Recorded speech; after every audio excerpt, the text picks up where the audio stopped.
What is up, guys and girls? Archie Gaming here, and welcome to the fifth and penultimate L5R card unboxing from the Elemental cycle. So this is the Void based one, so all or nothing. So I was quite looking forward to this one as a Unicorn player, because obviously they are currently in the Void role. So it'll be interesting to see what's actually in this pack. Again, normal. I've tried to leave everything unpacked. I've literally avoided spoilers, opened it up, taken the cellophane off, and that is it.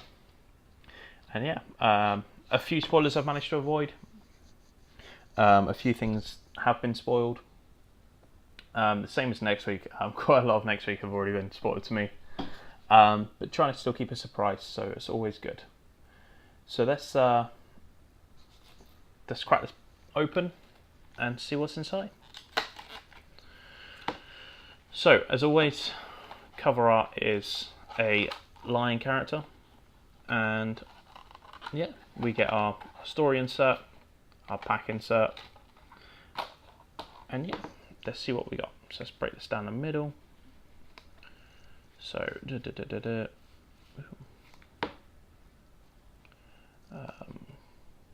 okay, no Crane Dynasty, that's interesting. Crab Dynasty, that's interesting.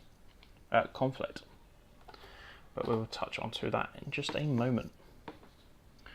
So, firstly, we have a new Lion Province, which is a Void Province, 4 strength.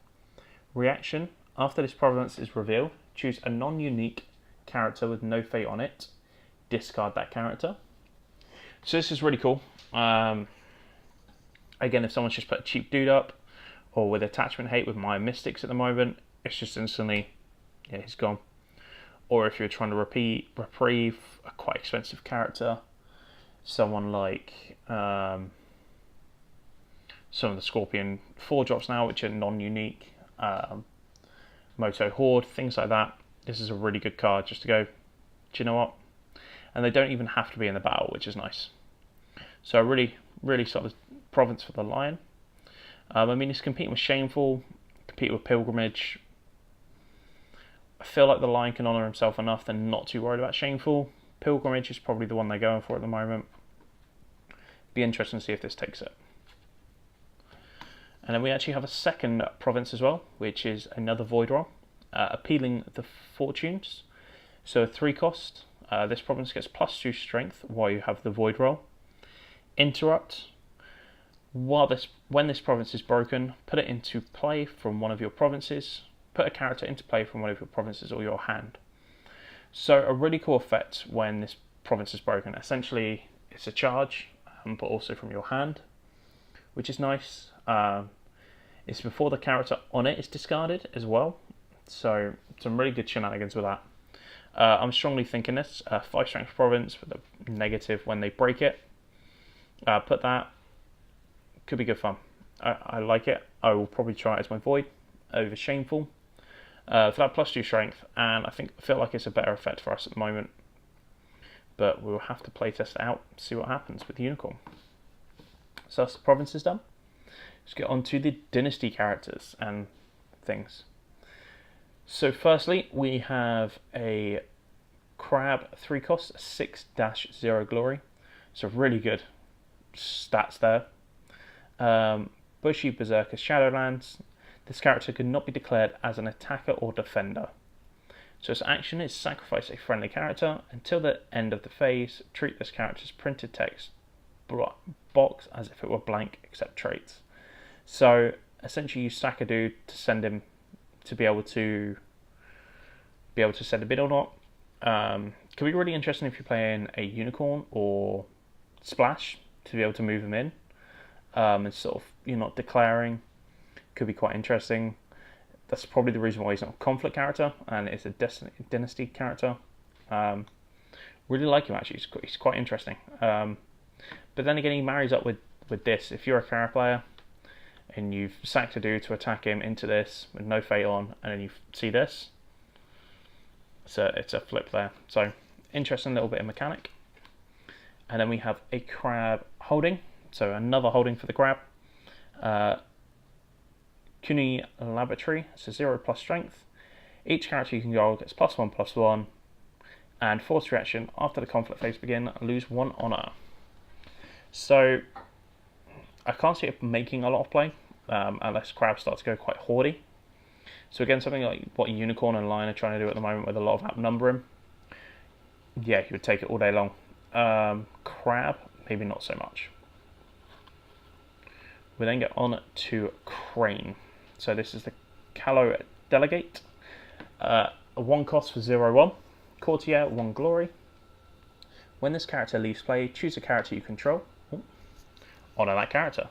So really, really cool, just honoring a dude. Nice and straightforward. However, it's when he leaves play. So yeah, could be interesting. Nice and cheap though. Yeah.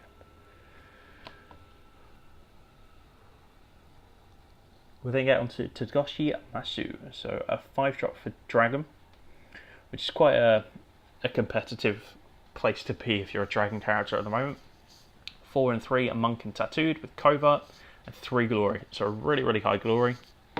Action: during a conflict in which this character is participating, choose a monk, tattoo, or Kaiho card in your conflict discard pile. Play that card as if it were in your hand. If it's an event, put it onto the bottom of your conflict deck instead of onto your discard pile after resolving it. So a really, really solid effect of being able to pump your own dudes, keep them with the monk theme, very much for dragon at the moment. Really solid card. I can see it being the 5-coster in any monk decks over the clan champ, especially because you're going to be burning through monk and tattoo cards. The ability to either attach it to a character again, if it's an event, replay it again. Solid, absolutely solid if you're going for the monk deck. We then get to the Lion 1 cost, 1 and 0 and 1 glory by Shi. After honor dials are revealed, if your bid is lower than an opponent's, draw 1 card. So a really nice ability here of, say you go 1 and they go 2, you gain 1 of their honor and then gain a card back. So you're not losing as much of a card advantage for bidding low. So really good against dishonor style of decks. Yeah, nice cheap dude, really cool. So then we get to our cover art character, which is Matsu Mizuke. 4-cost character for 4 and 2, Boyashi Cavalry Commander. So again, Lion's starting to creep into that cavalry, so suddenly things like cavalry reserves are starting to look pretty solid for him. During a military conflict, if you are more honourable than your opponent, choose a character you control, move that character to the conflict. So 4 cost for 4, 2 and 2 as well. So really, really cool again. Coming into movement abilities, I think FFG is starting to merge Lion and Unicorn. Maybe we could see an alliance there soon. Yeah, it's solid. If it was in Unicorn, I'd snap it up. Lion, I don't know whether they need this or not yet. With movement, possibly it'd be interesting. Oh, sorry about that, guys. It'd be interesting to see if this sees plays. We then got onto Phoenix and the Ethereal Dreamer. So she is a Void Segenja for 1 cost for 1 and 1 and 0 glory. After the conflict phase begins, choose a ring. Until the end of this phase, this character gets +2/+2 while that ring is being contested. So she becomes a 3/3 for 1 when a certain ring is contested. So it's really cool. If you go in first, you can almost choose and go, do you know what, I'm going for that ring. You can penalise your opponent for going for it, or to try and even prevent them going for it if you go in second. Nice little effect. Then we get into the Bustling Academy. So it's a +1 Holden action. If you control a scholar character, discard this province and refill the face up. Yeah, I don't know if I see unless you're running quite a few holdings or something else, or you have a charge in hand. Really, really good. However, I don't feel many Phoenix plays are, so I can't see this seeing a lot of play. We then get to Unicorn and Ichu Shanane. 4 cost unique character for 2 and 4 political. It's again Water. Covert as well, 1 glory, and reduce the cost by 1 to play each Machido attachment on this character or neutral character. So really, really cool, especially with the River attachment being played on her for free. If you're starting to splash things like Dragon or Phoenix or Machido, going a bit more political unicorn, really, really solid.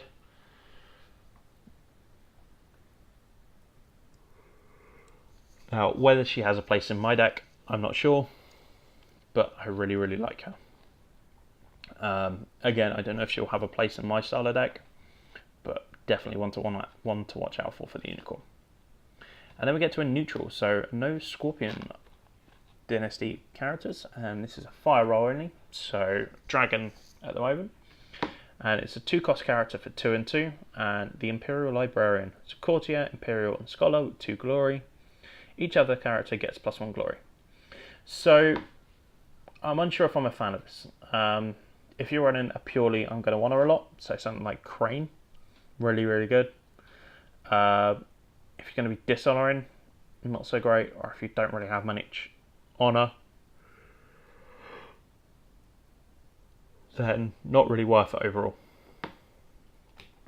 So I can't see it seeing a great deal of play. Maybe Crane, maybe Phoenix to a point, but if you're dishonored, then you're losing out for having a guy out. So then we have Game of Sandony, which is a Crane event. During a conflict, choose a participating character you control and a participating character your opponent controls.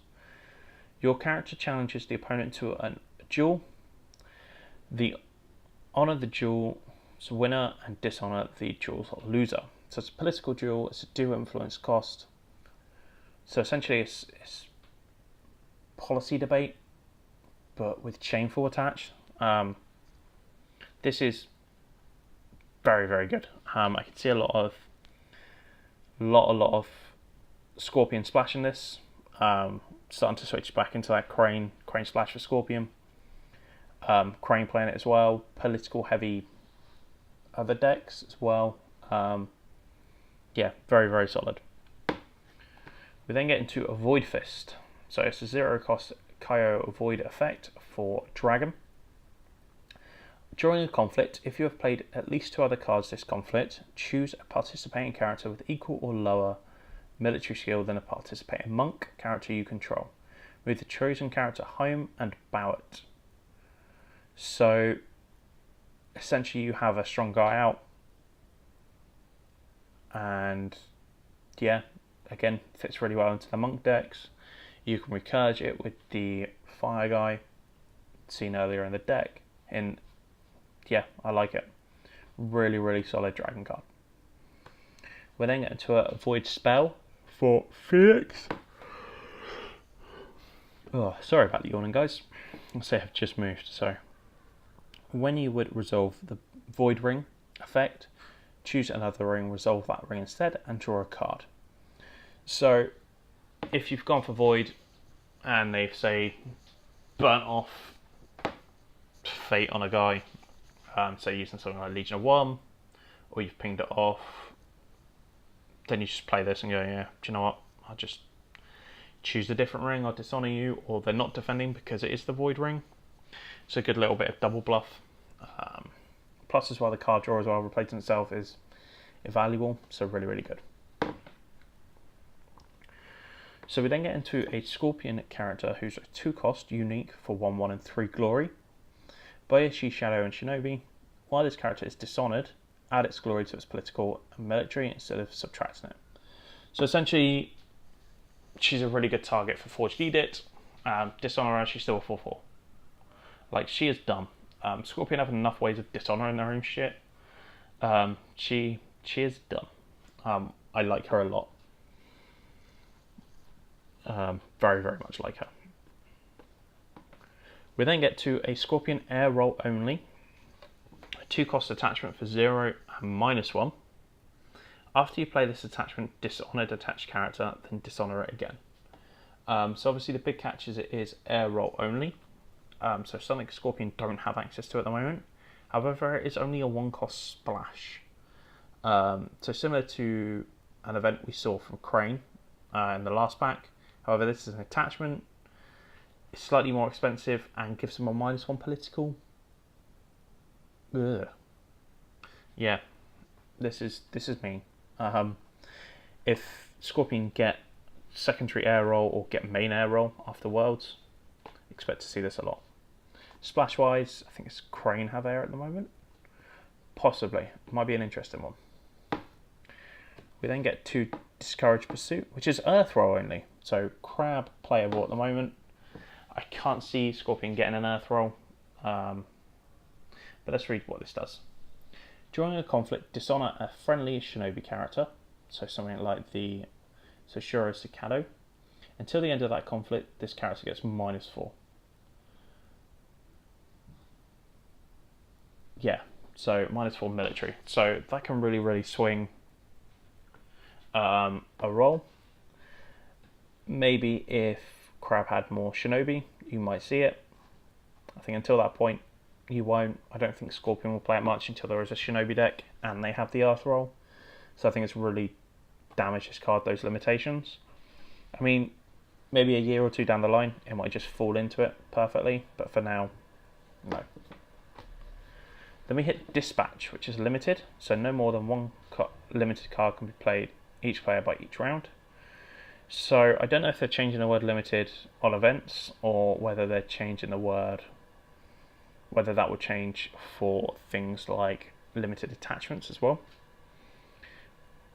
But yeah, we'll have to find out about that. So this is a limited event, 1 cost. Move a unicorn character you control into the conflict or home from a conflict. So really solid. More movement tricks for the unicorn. 1 cost to splash as well. However, you're not going to have many non-unicorn players having it as a splash. Really like it. Very solid. Helps with the movement. Really good. And then we have a 2-cost event of Perfect Land Ethos, which is a neutral philosophy. Action, discard each status token. So essentially just blank out any honour, dishonour, remove it all and just go back to a basic state. Which is quite fun. It's a bit different. Really like it. So I have to see what happens with that. And really do like it.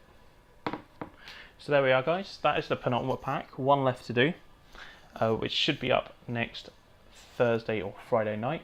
I will have to give you an update on that, so stay tuned to the Facebook and Instagram to see what's going on there. Links for both of those are below. Links also for my GoFundMe to World is also below. And if you enjoy it, just give it a thumbs up over on Facebook or a share. And yeah, thank you ever so much for watching, guys. Catch you in the next one. Bye.